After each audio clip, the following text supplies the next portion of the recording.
तारड़ साहब, एक तो ये सवाल ज़हन में आता है कि आप डोनाल्ड ट्रंप के इतने ज़बरदस्त हामी क्यों हैं?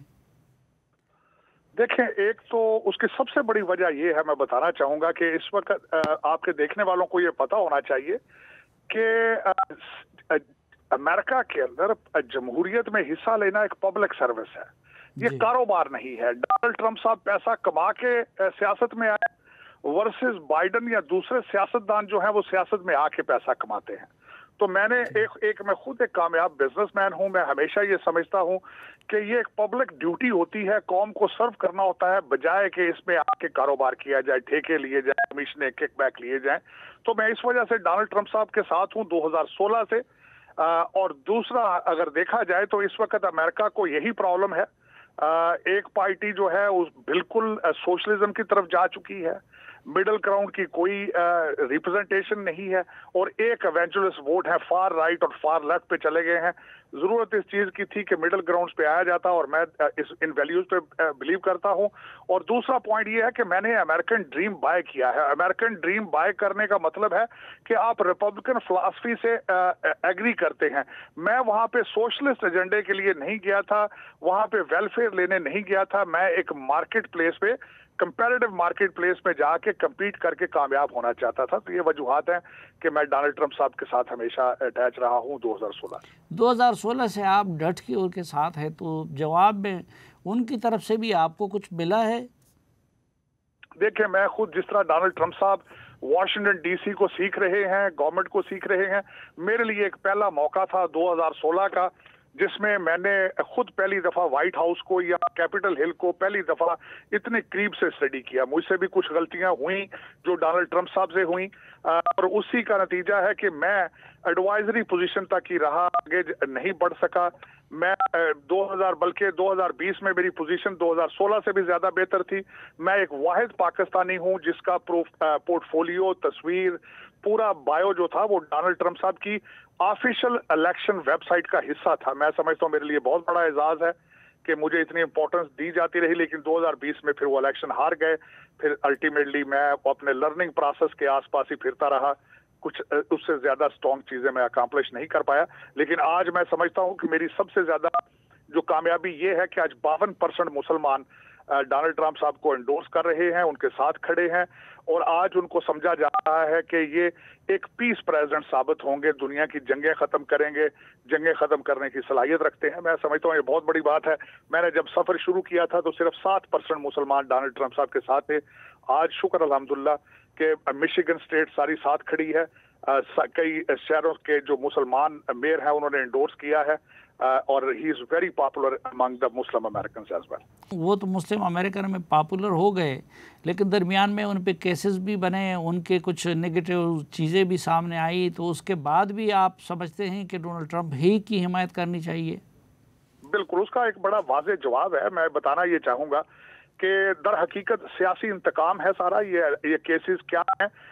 साफी साहब 3 साल डिपार्टमेंट ऑफ जस्टिस सोया रहा, कॉन्स्टिट्यूशन सोया रहा, जमहूरियत सोई रही, कोई प्रॉब्लम नहीं था। जो ही डोनाल्ड ट्रंप साहब ने अपनी प्रेसिडेंशियल कैंडिडेसी का ऐलान किया तो सारी की सारी चीजों ने घेरा डाल लिया। मर्जी की स्टेट, मर्जी का प्रोसिक्यूटर, मर्जी का जज, मर्जी की ज्यूरी। तो इसको सियासी इंतकाम नहीं कहेंगे तो आप क्या कहेंगे? और यही वहां पे हो रहा है। इस वक्त डोनाल्ड ट्रंप साहब के ऊपर इतने ज्यादा सियासी केसेस हैं, जब जो कभी अल कपून जो कि एक बहुत बड़ा गैंगस्टर था उस पर भी इतने केसेस नहीं थे। तो दर हकीकत ये सियासी इंतकाम है।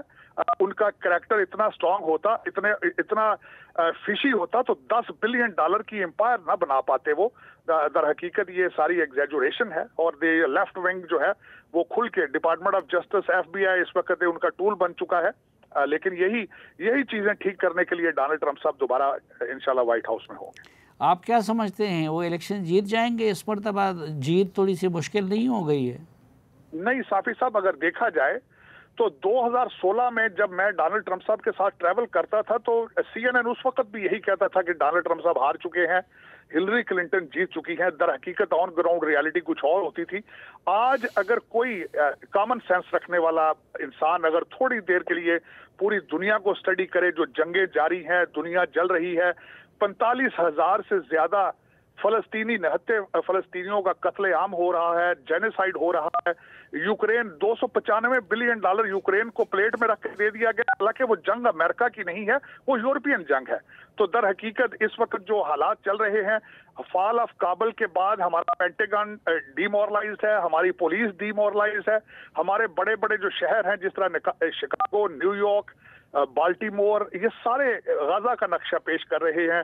पुलिस को बुलाया जाए तो वो नहीं आती, क्योंकि उसकी वजह ये है कि कैमला हैरिस जो है वो डिफेंडिंग पुलिस की मूवमेंट उन्होंने चलाई थी, और इस वक्त जो ओबामा साहब हैं वो कहते हैं कि सेल्फ पुलिसिंग होनी चाहिए, पुलिस के डिपार्टमेंट को खत्म कर दिया जाए, कर देना चाहिए। तो इन सारे सर्कमस्टांसेस को अगर देखा जाए, 21 मिलियन लोग जो हैं वो बॉर्डर क्रॉस करके आ चुके हैं, उनको एक प्लानिंग के जरिए स्विंग स्टेट्स में एडजस्ट किया जा रहा है। अगर सारी इन चीजों को देखा जाए, इन्फ्लेशन को देखा जाए, सप्लाई चेन को देखा जाए, तो किस तरीके से ये कह सकते हैं कि डेमोक्रेट इलेक्शन जीतेंगे। मेरा आखिरी इस पे सपोर्टिंग आर्गुमेंट ये होगा कि आज मुझे ये बताएं कि जो बाइडेन कहाँ हैं, किस बेसमेंट पे हैं, किस बीच पर हैं, वो कहीं नजर नहीं आ रहे। और फिर दूसरा क्वेश्चन इसके साथ जो छोटा क्वेश्चन ये होगा कि अगर वो इलेक्शन लड़ने की सलाहियत नहीं रखते, इतने बीमार और लाचार हैं, तो फिर 3.5 साल अमेरिका किसने चलाया है और आज अमेरिका को कौन चला रहा है। तो इन सारे सवालों का जब जवाब इकट्ठा किया जाए तो साफी साहब इट इज इम्पॉसिबल कि कैमला हैरिस इलेक्शन जीतेंगी। लेकिन एक पूरी मशीनरी, एक पूरा जिसको हम अमेरिकन एस्टेब्लिशमेंट कह लें या डीप स्टेट कह लें, वो डोनाल्ड ट्रंप साहब के सामने खड़ी है। जिन लोगों ने $295 बिलियन का यूक्रेन की जंग का फायदा उठाया है वो सामने खड़े हैं। तो इतना आसान नहीं है, लेकिन मैसिव सपोर्ट है। अमेरिका को भी अब हकीकी आज़ादी की जरूरत है। तो अमेरिकन डीप स्टेट की मुखालफत के बावजूद क्या उनका सदर बनना मुमकिन होगा? यही तो बात है। देखें, मेरी नजर में आज अगर इसका सारा जवाब ढूंढा जाए साफी साहब, वो ये है कि एस्टेब्लिशमेंट सिर्फ 19-20 के फर्क पे अपना असर रखती है। जब लोगों का मैसिव सपोर्ट होती है तो उसमें एस्टेब्लिशमेंट या डीप स्टेट जो है वो इतना ज्यादा खुल के सामने नहीं आती, क्योंकि फिर सोसाइटी का फैब्रिक खराब हो जाता है, फिर उसके बाद अनरेस्ट हो जाती है, हंगामे हो जाते हैं। तो मेरे ख्याल में इस वक्त डोनाल्ड ट्रंप साहब की जो सपोर्ट है वो एक मैसिव सपोर्ट है, और उसको रोकना बहुत मुश्किल होगा, बहुत मुश्किल होगा। ये जो आपने अफगानिस्तान का जिक्र किया, तो अफगानिस्तान ने ये दिन जो देखा, इसके ज़िम्मेदार क्या डोनाल्ड ट्रंप नहीं है? क्योंकि उन्होंने ही तालिबान के साथ मुज़ाकरात का आगाज़ किया था और मुआहदा किया था। देखें, जिस तरह बिल्कुल बात आपकी बिल्कुल ठीक है, इसको वक्त की जरूरत समझा जाता था। इस वक्त पॉलिसी शिफ्ट हो रही थी कि अफगानिस्तान से निकल के चाइना पे तवज्जो दी जाए। आपने बिल्कुल सही फरमाया है, लेकिन इनखला के तरीकाकार में डिफरेंस था। डोनाल्ड ट्रंप साहब वहां पे बडगाम एयरबेस पे अपनी प्रेजेंस रखना चाहते थे, तालिबान एग्री कर चुके थे। एयर सपोर्ट सबसे बाद में बंद करनी थी, बाइडन ने पहले बंद कर दी, जिसकी वजह से आपके गए।